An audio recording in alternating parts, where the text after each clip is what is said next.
Yandan din do di di di di di do ya dindan di di di yo di yandan din do di ya di yo di randan din do di ya di yo.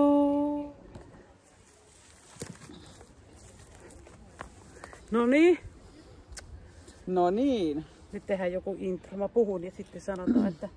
Mistä sä laitat sen päälle? Tuosta nappulasta. Eikö sehän on päällä? Ja mä laitan sitä nappulasta. Kato, siis on ollut nyt, se on 1,20 sekkaa no niin. jo pyörinyt siinä. Me ollaan tässä torattu jotain muuta. Toivottavasti me ei puhuttu mitään... rivoja. Niin, sopimatonta. Tervetuloa Ilunhandu Duunaan jaksoon 215. Meillä on Tiinan kanssa tässä tämmönen hirveä hajurako. Joten voitte siitä ehkä päätellä nyt jotain. Tässä on siis Tiina Aalto, joka on täällä Varsinais-Suomen toiminnanjohtaja. Niin iso pomo. Niin, Varsinais-Suomen suurimpia. Isoimpia pomoja. Ja nyt voitte tästä päätellä, että me ollaan siis täällä pidetty Friisilän tämmöisessä käsityöpajat, vai mikä tämän nimi on? Friisilän verstaat on tämä paikka, missä me ollaan Raisiossa. Raisiossa on tänään ollut koko päivän tämmöinen ihana tapahtuma, jossa on kaikenlaista käsityöjuttua ollut. Ja kuten voitte päätellä, niin tässä meidän keskellämme on paikka, joka on tyhjänä. Ja sieltähän hän saapuu meidän vieraamme. Paikka täytetään. Mulla on siis tänään 2 vierasta. Tervetuloa. Kiitos. Me tuossa nähtiinkin, mutta mä en arvannut, että se olit sä, joka mulla on tulossa vieraaksi. No niin. Koska Tiina on luvannut hoidella tämän jutun. Ihan ensimmäiseksi. Tuossa me nähdään siis, mistä on kysymys. Joo, eli hyvä ystävämme, käsityöaktivisti, uskaltaisin nimetä Kristiina Juvas-Paraisilta. Ja ennen kuin mä päästään Kristiinaan ääneen, niin mun on pakko kysyä, mistä tämä laukku on? Se on Pihkan tuote.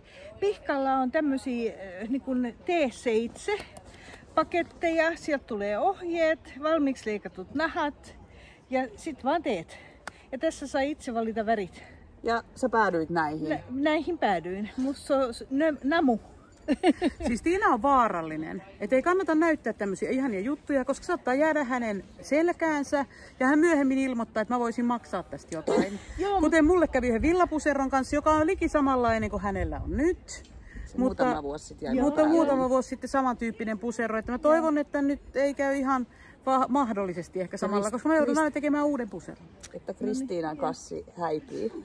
Mutta näitä saa Pihkalta. Niin Pihka on erinomainen suomalainen kotiteollisuusalan yritys, joka järjestää hyviä kursseja ja heillä on mielenkiintoiset mallit, hyvä suunnittelijayhteistyö ja niin edelleen. Paljon ammattitaitoa. Minä olen itse Pihkalla käynyt kenkäkurssilla ja mä oon tehnyt siellä maiharit, joten suosittelen. Kyllä. Syy, minkä takia Kristiina oikeastaan on tässä, niin kuin mä sanoin, että Kristiina on käsityöaktivisti, on ollut varmaan ennen kuin tämmöistä aktivismisanaa on erityisesti ollutkaan, koska sä oot tehnyt käsitöitä, eikö niin, koko ikäsi? Koko ikäni, joo. Äiti oli kotiteollisuusopettaja, toisin sanoen meillä oli kirjallisuutta ja materiaaleja aina käytettävissä. Äiti ei suinkaan ehtinyt aina neuvoa, niin sitten haettiin kirjoista. Ja kokeiltiin. Ja puhuttiin tänään aikaisemmin siitä, että tosiaan mä kysyin, että kun sä et ole ihan enää teini-ikäinen, että miksi sinua voin kutsua. Päädyimme sitten siihen, että eläkeläinen on, sitäs voi käyttää. Eli kuvaillaan sillä, että sun käsityöura on jo vuosikymmeniä. Joo, mutta en käsityöeläkeläinen, vaan haluan koko ajan oppia uutta. Kehittyä siinä, mitä teen, yhdistää taitoja ja tekniikoita ja materiaaleja uudella tavalla, kokeilla kaiken näköistä, että toi virallisesta leipätyöstä eläkeläinen. Nyt mun on pakko kertoa tämmöinen asia, että tämä kertoo Kristiinasta tosi paljon. Sä tulit kerran meidän Turun taitokeskukseen ja repäsit paidan ylös ja näytit, että kato millaiset ritsikat mä oon tehnyt. eli siis... Make Bra-kurssit on ihan superhyviä. Suosittelen. Näistä on kuultu. Mutta siis toisin sanoen, sä oot tehnyt likipitäen kaikkea mahdollista, eiks vaan? Mitä käsillään voi tehdä niin kuin... En varmaan kaikkea mahdollista. Paljon on vielä kokeilematta ja niitä mielenkiintoisia juttuja, mutta aika paljon mä olen ehtinyt kokeillakin. Sulla on varmaan nytkin päällä tässä omaa juttua. On, joo. Ja tässä on käytetty tilkkuja varastosta. Äidin Alzheimer-vuosina virkkaamia tai pitsinenäliinoja ja pitsiä, jotka on sitten vähän sävytetty väritatar-värjäyksessä ja hiukan kirjottu. Ja luojan kiitos, tänä päivänä saa yhdistellä ja kirjoa tehdä ihan omalla tavallaan. Ei tarvitse olla sieltä nurjalta siistiä ja niin kuin viimeisen päälle viimeisteltyä, vaan voi luoda ja soveltaa. Niin eikä kukaan tule valittamaan, jos on vähän sovellettu, vaan päinvastoin ihaillaan sitä, että on sovellettu. Joo, ja se on mun mielestä hyvin terve suuntaus. Kyllä. Ja kaikessa käsityössä. Ja kokeilla. Kyllä, ja koska sen luomisen ja tekemisen ilo pitää olla mukana. Silloin se on sitä voimaa antavaa ja terveyttä edistävää ja myöskin sitten innovoivaa. Sä sanoit, että on terveyttä edistävää ja mä itse asiassa haluan tarttua siihen, koska sulla on nyt 1000 taalan paikka kertoa eläkeläisenä, että mitä, niin kuin, minkälaista elämän sisältöä niin kuin esimerkiksi käsillä tekeminen ja luominen on sulle antanut ja koetko sä, että se yhä edelleen pitää sun stimulanssista, miksi sä jaksat yhä edelleen innostunut, mitä se niin kuin, tekeminen? Se siis saa aikaa jotakin semmoista, mikä on konkreettista. Koskaan ei tule aika pitkäksi. Ja se antaa tilaa mielikuvitukselle ja uteliaisuudelle ja se antaa hirveän paljon hyviä ihmiskontakteja ja myöskin sitä aivotyötä, haastetta mielelle ja toi ongelmien ratkaisuun. Siinä on hirveän paljon ominaisuuksia, jotka antaa aineksia hyvinvointiin. Ja ehkä tärkein osa on kyllä just se, että ei tule aika pitkäksi ja ne ihmiskontaktit. Tämä ihmiskontaktit oli mulle myös tärkeä, koska mulle käsitöiden tekemisessä yksi tosi iso juttu on se, että siellä on eri-ikäisiä ihmisiä Kyllä. Tekemässä samoja asioita. Joo. Siellä voi olla ihan pienistä lapsista tai semmoisista juuri älyävistä lapsista ja sitten ihan sinne, ihan niin kuin sitä ei saanut käyttää, eläkeläisiin, eri-ikäisiin. Mutta on seniori, vaikka Kristina ei ole seniorikansalainen, niin joku on seniori ja joku on jopa vanhus. Joo. Niin tämmöisiä mun on esimerkiksi ollut hirveän vaikea niin kun mieltää, että pitäisi eläkkeelle jäätyä harrastaa asioita muiden eläkeläisten kanssa, koska mulle on tärkeää se, että se asia, mikä kiinnostaa, niin siellä voi olla joukossa mukana, on sitten muu osa ryhmää, minkä ikäisiä tahansa. Ja juuri se nuorten ja vähän vanhempien taitojen ja tietojen jakaminen ja yhdessä tekeminen, niin se on rikastuttavaa. Ja tässä just mä sanoinkin itse Tiinalle aikaisemmin, että silloin esimerkiksi mulla oli pieniä lapsia tai vauvoja, niin mulla joku sanoi, että menet sinne perhekerhoon. Ja mulle se oli kauhean vaikea ajatus, kun mä ajattelin, että mua pitäisi yhdistää siellä perhekerhossa vain se, että mulla on vauva. Eikä se joku, josta mä olisin, niin kuin, olen vauvasta kiinnostunut, mutta en mä tiedä, onko mä toisen vauvasta yhtä kiinnostunut.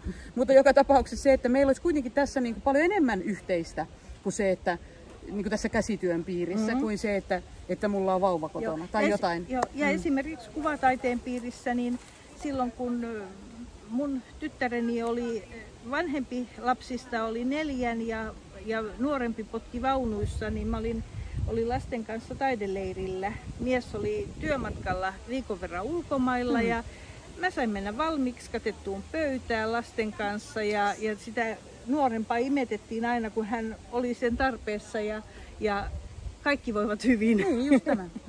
Joo, just tää niinku siis tavallaan se, että niin kuin Ilona puhuttiin tänään myös siitä, että mä olen ällistynyt, että sä et tee kurpitsaruokaa, kun sä oot kasvissyöjä. Niin kuin stereotypit, miten me ajatellaan, että kun joku ihminen on jonkun ikäinen tai sillä on joku elämäntilanne, niin se on ikään kuin vähän niin kuin se just, että on ryhmä maahanmuuttajat. No ei ole mitään ryhmää maahanmuuttajia, koska siellä on niinku lukemattomia ihmisiä, jotka on eri kulttuuritaustaisia ja näin muuten. Ja just kiinnostuneita eri asioista. Ja tämä senioriväestö just, että niinku tavallaan, että koska olet seniori, olet todennäköisesti kiinnostunut pingosta tai jostain muusta vastaavasta. Voisit kyllä, mutta sä kerroit myös sen, että sun tytär ja mies meni senioripäivänä. Joo. Ja he ovat sentään nyt vielä aika pitkällä, varsinkin 14-vuotias siitä seniorikansalaisuudesta. Ja toi ei vois vähempää kiinnostaa. Niin, ei heitäkään kiinnostanut oikeastaan bingo niin kuin erityisesti, mutta ne vaan niin kuin ajautui sinne bingoon, mutta heillä olisi tosi kivaa. Niin varmasti. Ei se ollut se kuitenkaan se kriteeri. Yksi asia, mikä musta on niin kuin tärkeä, mitä mä haluan Kristiina sun kanssa, niin kuin mä sanoin, että sä oot kuinka kauan sä oot ollut esimerkiksi taitoyhdistyksen jäsen? Aika lyhyen aikaa loppujen lopuksi, koska taitoyhdistys on ollut niin sisäänpäin kääntynyt alan järjestö, että sinne on ollut vaikeaa löytää. Et mä löysin taitojärjestön hyvin myöhäisessä vaiheessa. Okei, toivottavasti. Miten tämä niinku kuulostaa mun mielestä tosi tutulta? Niin, mä just mietin sitä, että miten mun pitäisi nyt tässä sanoa, että olemmeko onnistuneet tekemään mitään tämän asian korjaamiseksi? Mä luulen, että on aika paljon onnistuttu tekemään. Et tänä päivänä taitojärjestö on jotakin ihan muuta, mitä se on ollut. Et taito on mennyt hirveän paljon eteenpäin, mutta siinä on ollut se oma painolastinsa varmaan vuosien takaa, jolloin se on ollut käsityöläisten ja puoliammattilaisten yhteisö enemmänkin. Kyllä. Minä olen yrittänyt ostaa nuorena ihmisenä lankaa Taitoshopista. Siitä ei tullut mitään, koska mulle oltiin vaan, että apua. Nyt mä olen 90-luvulla. Mutta se on muuttunut. No niin, hyvä. Oikein hienoa. Olemme tehneet toisin sanoen jotain oikein, mutta nyt me oltiin siinä ytimessä. Eli kun mä puhuin käsityöaktivismista, niin tästä tuli nyt tää Kristiinan, miksi mä halusin osin Kristiinan tähän, että sepä onkin sitten sellainen täti, että sepä ei pelkää tulla tänne Ilun blogiin toteamaan, että toiminnan johtajalle, että taitojärjestö on ollut niin sisäänpäin lämpiävä. Mutta sä et ollut toiminnanjohtaja siinä vaiheessa vielä. Ei, mutta mä tarkoitan sitä, että vaikka olisin ollutkin, saisit silti sanonut sen. Eli se Kristiinan niin kuin kriittisyys, että Kristiina, jos hänellä on jotain sanottavaa, että toi ei nyt oikein toimi. Mutta silloin pitää olla myöskin itse valmis tuomaan sitten jotakin, että ei pelkästään niin kuin arvioida, vaan sitten pitää niin kuin mennä mukaan ja olla käytettävissä. Mutta mun pitää kertoa, miten me on Tiinan kanssa tutustuttu. Ja se tapahtui näin, että mä laitoin sähköpostia Taitolehteen, kun mua ärsytti, kun sinne oli joku tehnyt ohjeen, joka oli täsmälleen samanlainen silukkalukuja myöten kuin mun just viime viikolla julkaisema ohje. Tai no ei ihan viime, mutta edelliskuussa. Ja mä olin ihan raivostunut, laitoin sähköpostia ja Tiina vastasi mulle, että voitko tulla käymään? Ja sitten mä menin käymään, mä olin ihan kakkahousussa, että mitähän sieltä nyt tulee, kun joku päätoimittaja, ei kun mikä sä olit silloin? Mä olin silloin varmaan toimituspäällikkö. Toimituspäällikkö laittoi mulle viesti, että voitko tulla käymään? Mä ajattelin, että mä saan jotain sapiskaa, että mitä sä tämmöistä oot mulle laittanut, mutta kysymys olikin, että voitko tulla kirjoittaa meille? Niin siinä me ollaan tutustuttu. Joo, että se tarkoittaa sitä, että myös sieltä Taitolehdestä oltiin valmiita ja Taitojärjestöstä ojentamaan kättä jollekin, joka uskalsi kritisoida. Joo. Siinähän se pointti on. Niin kuin sanoit, että mua ei niin kuin kritiikki henkilökohtaisesti niin kuin pelota, vaan siinä on yleensä aina sellainen pointti, ja niin kuin mä tiedän Kristiinankin, mutta mä tiedän, että sä niin kuin kommentoit herkästi. Joku voi pahoittaa mielensä tai olla näin, mutta kun tässä on niin esimerkiksi, mä oon tuntenut sut niin pitkään, että mä tiedän, että Kristiinan se ei ole tarkoituksellisesti koskaan ilkeä, vaan siinä on aina joku ajatus siitä, että, niin kuin, että tämä ei ole hänelle yhdentekevä asia. Tämä kulttuuri ei ole yhdentekevä. Ja mun mielestäni niitä ihmisiä tarvitaan, että jos se yhteisö toimii, olkoon se mikä yhteisö tahansa, jos se toimii niin, että on aina se sama äänisyyden vaatimus, niin silloin ei voida kehittyä, vaan täytyy olla erilaisia ihmisiä, eri-ikäisiä ihmisiä ja erilaisia ajatuksia esiin ottavia, jotta löydetään sitten niitä suuntia, voidaan kehittyä eteenpäin, jolla säilytetään se oma käsityön asema ja ollaan osa yhteiskuntaa vahvemmin, koska käsityöllä on valtavan suuri merkitys. Ajatellaan sitten mitä yhteiskunnan osa-aluetta tahansa. Ihan jo lapsen motorisesta kehityksestä alkaen, niin tietyt motoriset taidot on ihan elintärkeitä, jotta sitten älyllinen kehitys pystyy kehittymään niiden motoristen valmiuksien niin kuin varaan ja se lapsi kasvaa, kehittyy kokonaisena yksilönä. Ihanasti puhuttu. Kyllä, mä jotenkin luotin siihen, että mä tiedän, että Kristiinalla on niin kuin paljon sanottavaa ja paljon annettavaa. Ja niin kuin mä silloin aikanaan, jo Taitolehden aikana, niin sit Kristiinalla on myös tämä skandinaaviska niin kuin kytkös tavallaan, että kun tarvitsin jo mitä siellä Ruotsissa tai Norjassa, niin Krisse hoitaa ja selvittää, koska hänellä on tämä kaksikielisyys tietysti ja sitten tämä niinku kiinnostus tavallaan niin skandinaaviseen niinku käsityöperinteeseen. Mulle oli suuri löytö se, että kuinka satuin huomaamaan jostakin Taitolehden numerosta aikoinaan, että on semmoinenkin systeemi olemassa kuin pohjoismainen kotiteollisuusleiri. Ja se järjestettiin Islannissa sinä vuonna ja ilman muuta ilmoittauduin mukaan. Lähdetäänkö ensi vuonna sinne?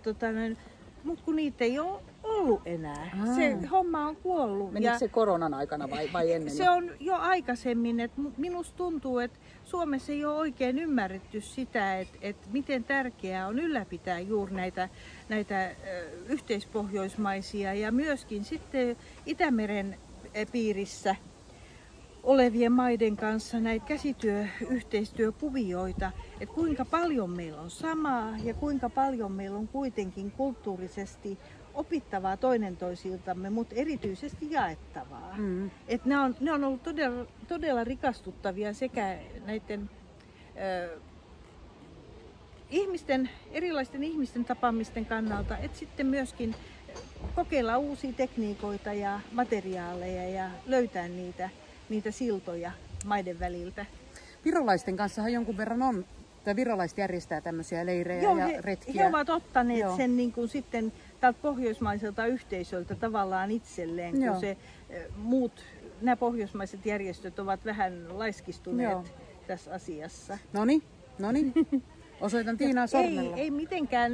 Asiat voi kehittyä ja kehittää edelleen, että ei oteta murheita, vaan kehitetään eteenpäin. Joo. Niin, ja pyöränkin voi keksiä uudelleen myös. Että jos meillä on tavallaan ollut toimiva, hieno systeemi, joka on jostain syystä kuopattu, no ei se tarvitse samanlaisena keksiä, mutta tehdään kulmikas pyörä seuraavaksi. Mutta esimerkiksi viime kesänä oli todella onnistunut tämmöinen neule-teemainen pohjoismainen tapahtuma Kemiönsaarella. Tuo Taito Åboland oli järjestäjänä ja sitä ennen sitten Taito Åbolandin ihmisiä oli joukko tutustumassa leiriin Norjassa ja sitten järjesti onnistuneen tapahtuman Kemiössä. Näitä vaan. Ja niin kuin tavallaan se, että just tää on niin kuin, että on Kristiinan kaltaisia ihmisiä, joilla on se pitkä perspektiivi. Eli siis ei ole se niin kuin, 10 vuotta sitten tehtiin, niin kuin tavallaan niin kuin, näitä myös tarvitaan meidän keskuudessamme. Niin kuin tavallaan se, että on vähän pidempi se spektri tavallaan, että kuinka pitkään on tehty ja miten on ollut ja näin nyt toi. Ja minkälaista se oli silloin. Mutta sitten eikö ollut, Kristiina, että sä oot vähän, onko sun äitis pyörinyt haudassa, kun sä oot ruvennut tekemään näitä?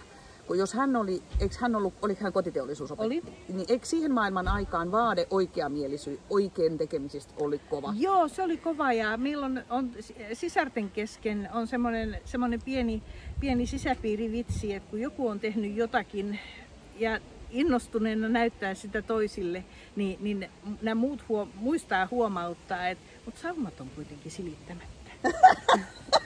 Saumat on silittämättä. Hänellä oli aina, kun opettaja ihmisenä, hän oli hirveän tarkka siitä, että yritetään aina parasta. kyllähän aina löysi jotakin pientä kehitettävää. Jotakin pientä. Tämä on niinku ihan täydellä rakkaudella. Ja kauniisti sanottu, että löysi kehitettävää eikä moitittavaa. Niin hän ei moittinut, vaan hän oli kehittämässä. Niin kuin hän, Ilman muuta. Vähän sama kuin tässä meidän palautteen antamisessa, että jos me annetaan palautetta taitojärjestölle tavalla tai toisella, niin meillä on myös ajatus, että kuinka se paranisi, eikä vaan sanota, että olipa huono. Ilman muuta. Kyllä se tässä käsityössä pätee. Ihan mistä tahansa asiasta. Et kyllä se on aina merkki siitä, että hei, että tuo ihminen, silloin nyt joku semmoinen kokemus, mitä me ei olla hoksattu. Että pitäisi ottaa se sillä tavalla vastaan, että tämä on aarre, että joku on eri mieltä kuin me. Toi on totta ja se on tosi totta ja se on tosi monessa asiassa totta. Ja tänä päivänä kun keskustelu usein polarisoituu jossakin että siellä on samanmieliset on omassa ja toismieliset on täällä ja sitten niin kuin heitellään paskaa niin kuin tavallaan toistemme päälle sen sijaan, että, niin kuin, että syntyisi jonkunlainen, että yritän ymmärtää mitä siinä niin kuin näin. Se vuoropuhelun luominen on hirveän tärkeää. Ja juuri sitten esimerkiksi eri oppilaitosten välillä, eri organisaatioiden välillä yhteistyö on se, millä päästään eteenpäin. Eikä se, että niin kuin, kaivetaan poteroita, mihin yritetään piiloutua, ettei kukaan vaan olisi eri mieltä. Just näin. Tähän on tässä mun vlogissa ollut koko ajan tämmöinen kantava teema tämä keskustelu, ja mä aina heittelen tämmöisiä poleemisia kysymyksiä, mihin ihmiset saa vastailla. Joo, ja siellä on ihan hyviä kommentteja tulee erittäin hyviä ja erimielisiäkin, jotka on niinku kultaa arvokkaampia, niin kuin sanoit. Ymmärtää näitä asioita. Niin. Ja sitten niinku oman näkemyksen laajentamiseksi. Ahaa, että tosiaankin tuokin on totta. Ja nyt toivottavasti me saadaan tähän jotain mahtavia kommentteja. Joo, siis Kristiina, ihanaa, että sä tulit. Sä vielä kato, se käsityö ihmisille kuuluu. Siellä on myös nuppuprintin kuosista. On. Onko sormissa vielä jotain itse tehty? Ei ole, mutta tämä on löydetty. Siis yksi tapahtuma, joka mun mielestäni on aivan loistojuttu, minkä korona sai aikaan, on tämä käsityömessut netissä. Se on ihana. Jossa käsityöläiset ja myyjät pääsee jokaisen lähelle, käsityöntekijän lähelle tuomaan esille osaamistaan.